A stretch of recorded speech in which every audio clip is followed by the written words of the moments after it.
Grand bien vous fasse, du lundi au vendredi sur France Inter, à partir de 10h.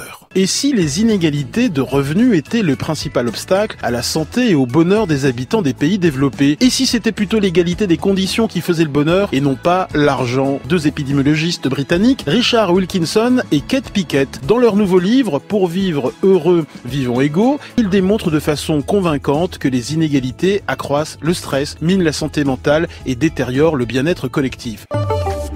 C'est quoi exactement l'épidémiologie sociale? Il s'agit de s'intéresser à la santé des populations. Les épidémiologues étudient les conséquences de l'exposition à des maladies, à des produits chimiques. Les épidémiologues sociaux, eux, s'intéressent aux déterminants socio-économiques de la santé, non pas du point de vue médical, mais de ce point de vue-là.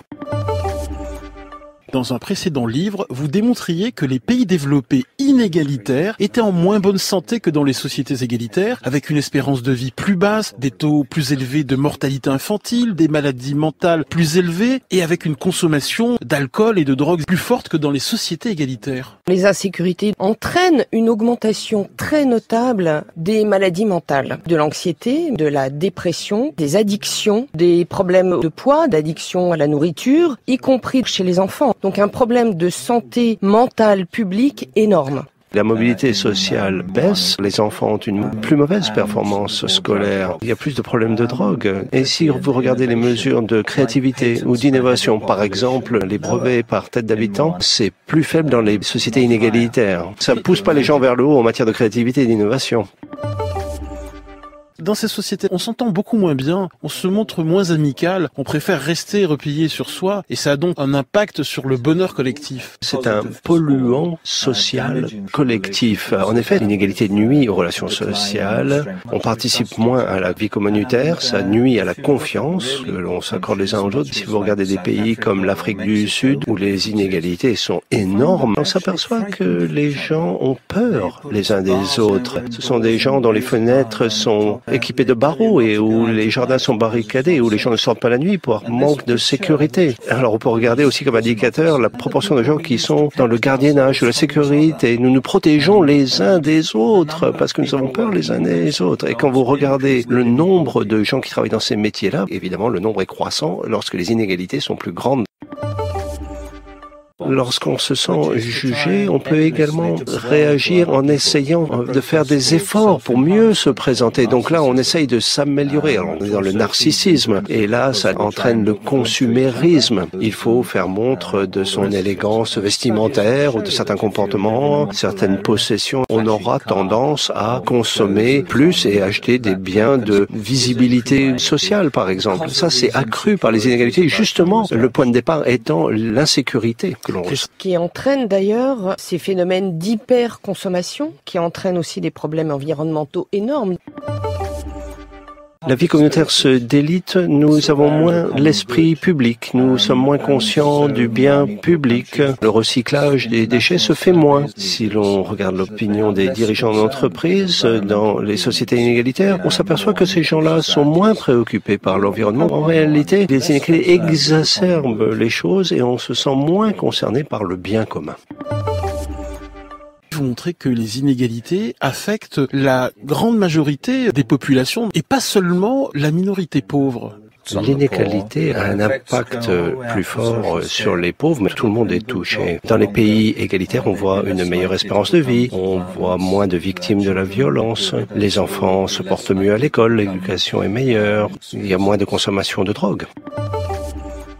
Beaucoup de gens pensent que les inégalités, c'est quelque chose d'abstrait, qui ne vous touche pas, c'est seulement de la statistique. Mais nous montrons que l'inégalité, ça nous touche tous de manière intime, parce que les effets de classe et de statut sont très importants. Nous nous jugeons, nous portons des jugements de valeur les uns sur les autres en fonction des inégalités dont nous sommes l'objet.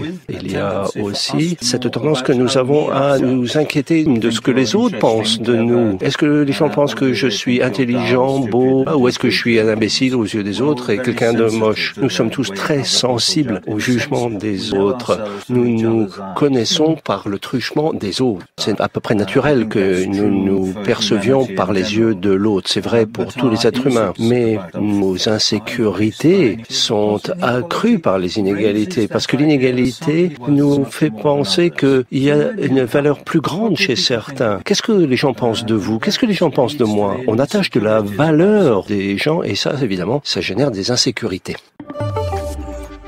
L'inégalité, c'est le fait de se sentir dévalorisé. C'est un phénomène psychosocial. On se considère comme inférieur.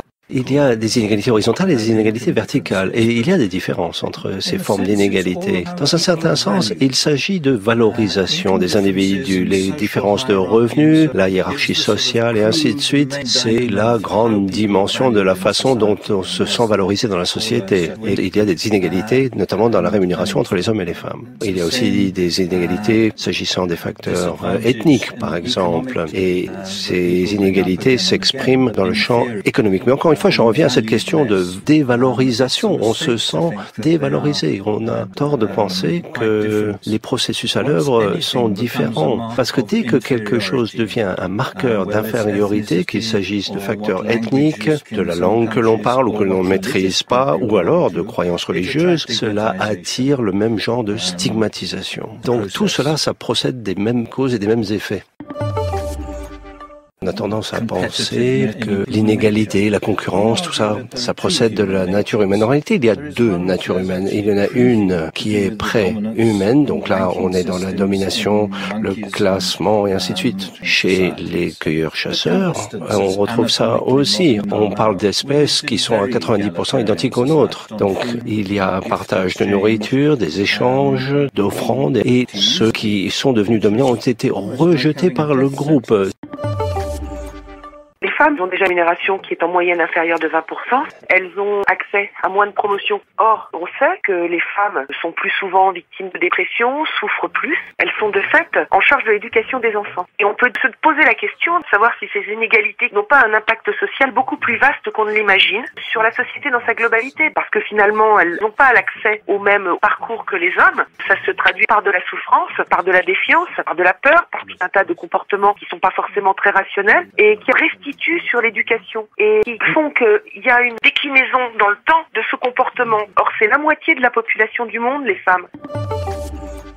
Notre performance est touchée par la possibilité que l'on fait partie d'un groupe inférieur. Il y a des études de la Banque mondiale qui portent sur les castes en Inde. On leur a fait faire des tests. Il y a ceux qui savent à quelle caste ils appartiennent et ceux qui ne savent pas. Et quand les gens qui passent l'examen ne savent pas à quelle caste ils appartiennent, et bien leur performance est tout aussi bonne, voire meilleure. Et donc on a fait des tests pour le genre, l'ethnicité. Donc si on se sent appartenir à un groupe inférieur, ça a une incidence négative sur votre performance. Et regardez ce que l'on fait aux enfants à l'école primaire. Ils vivent cette infériorité en permanence. Et l'école est perçue par les enfants, et c'est d'ailleurs objectivement le cas, c'est un système de notation et de classement social. Dans un regard de directrice d'école, la question de l'égalité revient en permanence. Est-ce qu'il a autant que moi? Pourquoi il a eu une meilleure note? Pourquoi ceci? Pourquoi cela? Et en fait, quand il y a un sentiment d'inégalité et donc un sentiment d'injustice, ça plonge l'enfant dans une crise existentielle, qui est autre chose qu'un simple caprice ou qu'une simple comparaison. C'est vraiment un sentiment global d'insécurité et qui développe, si ce sentiment se poursuit, de violence à l'égard des autres mais à l'égard de lui-même. Donc là, on est dans une urgence de l'égalité qui n'est pas juste une bien-pensance.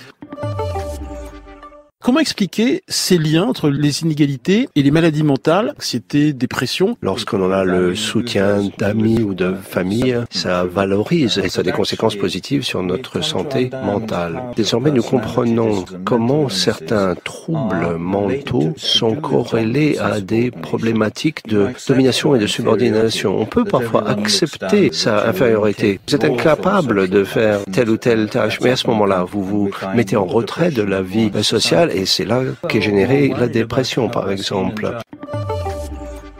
Pourquoi pour vous la méritocratie, c'est-à-dire le fait que le statut de chacun est déterminé par ses capacités, c'est une illusion? La méritocratie est une illusion parce que nous imaginons tous que le rapport entre la capacité et la position dans la hiérarchie sociale est généré par une capacité innée pour se positionner dans la hiérarchie sociale. Mais la causalité, il faut la voir de façon inverse. Tout démarre de l'enfance et du statut social dans lequel vous avez grandi. Mais aujourd'hui, on n'en sait plus sur la malléabilité du cerveau et on sait comment le cerveau évolue en fonction de la façon dont on vit. L'impact qu'a la pauvreté sur le cerveau des enfants et également ce que l'apprentissage peut avoir comme impact. Si on apprend à jouer un instrument de musique, si on apprend une langue étrangère, cela développe une partie du cerveau. Donc la vie que l'on mène détermine nos capacités et ce n'est pas le contraire. Pour mesurer le bonheur et le bien-être, il faut s'intéresser à la qualité des relations sociales, le nombre d'amis, la qualité des relations. Est-ce que vous participez à la vie de la communauté? Il y a de nombreuses études qui montrent que ce sont des éléments cruciaux qui déterminent le bien-être et le bonheur, mais aussi la santé. Moi, j'ai vu 150 études qui montrent une relation entre l'amitié et la santé. Plus vous avez d'amis, meilleure est votre santé. L'inégalité détruit la vie de la communauté. On a moins de chances de connaître nos voisins dans une société inégalitaire. Les liens sociaux s'affaiblissent. Les gens sont moins enclins à s'aider les uns les autres, à aider les personnes handicapées ou les personnes âgées. Il y a plus de violence, il y a moins de confiance à mesure que l'inégalité s'accroît. Moi, j'essaye de comprendre les facteurs qui amènent à une baisse de la longévité, mais pour autant, je ne me considère pas comme gauchiste. Il faut faire une distinction entre la science, la compréhension des tenants et des aboutissants. Pourquoi est-ce que les enfants ont une plus mauvaise performance scolaire? Pourquoi y a-t-il plus d'homicides dans telle ou telle société? Et il ne s'agit pas de socialisme. La façon dont il faut agir, c'est une autre question. Comment gérer ces inégalités qui génèrent ces problèmes-là? Ça, c'est de la politique. C'est intéressant de voir ce qui est advenu de ces pays communistes qui ont imposé l'égalitarisme. Alors évidemment, des États policiers perdent de la liberté d'expression et ainsi de suite. Il faut étendre la démocratie. Il faut plus de démocratie dans le lieu de travail, dans toutes les communautés où les gens sont ensemble. Il faut plus de représentation des salariés et ainsi de suite. Et ça, c'était pas du tout un processus communiste. Société égalitaire ne veut pas dire société où tout le monde gagne la même chose. Le principe même d'inégalité est subjectif. Quelles sont les valeurs qui nous permettent de dire qu'une personne gagne plus ou moins qu'une autre? Est-ce que c'est l'utilité sociale? Est-ce que c'est le développement économique? Est-ce que c'est le mérite? Nous pensons qu'il y a différents types de capitalisme. Nous comparons les économies de marché riches et nous essayons de comprendre pourquoi il y a une meilleure performance sur tout un spectre de critères sociaux et sanitaires que d'autres. C'est important de faire une distinction entre la politique d'une part et la science de l'autre. Il n'existe pas de société plus égalitaire que les sociétés scandinaves. Donc, si on a plus d'égalité que dans les sociétés scandinaves, on ne sait pas quelles en seront les conséquences. En tout cas, il serait bénéfique d'être au moins aussi égalitaire que le sont les sociétés scandinaves. Est-ce qu'on peut dire qu'à partir d'un certain niveau de développement, ce n'est plus la richesse supplémentaire qui assure un certain niveau de bonheur, mais plutôt la façon dont cette richesse est répartie? La croissance économique améliore le bien-être, mais dans les pays riches, on voit que cette corrélation s'estompe. Bien que l'on continue à avoir des augmentations de l'espérance de vie, ces changements ne sont plus tirés par la croissance économique. La relation par rapport au bien-être et au bonheur s'estompe. Parfois, on a tendance à dire que la croissance économique, c'est ce qui transforme la qualité de la vie, mais maintenant, on s'arrête là. Il y a une sorte de plateau qui est atteint. En France, l'espérance de vie n'augmente plus. Les personnes avec des hauts revenus ont une espérance de vie plus longue que ceux qui ont un revenu plus bas et des conditions de vie moins bonnes. On peut quand même se poser la question, comment se fait-il que dans nos sociétés dites supra-développées, supra-intelligentes, on en arrive à des paradoxes et des injustices de cette sorte? Par quels moyens pourrions-nous commencer à voir le début d'une sortie de cette inégalité délétère? Quelques pays s'en sortent, mais la plupart du monde est plongé dans cette difficulté. Il nous faut plus de contacts sociaux dans des groupes plus restreints.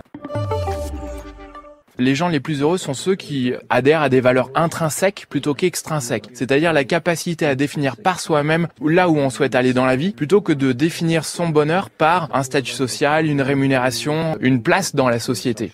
Une des raisons pour laquelle ces valeurs intrinsèques sont importantes, c'est justement parce que l'on gagne du respect par rapport à ce que l'on fait. On a tous besoin d'être valorisés, appréciés pour ce que l'on fait. Et c'est ainsi qu'on accorde une valeur les uns aux autres. Et ça, c'est très important.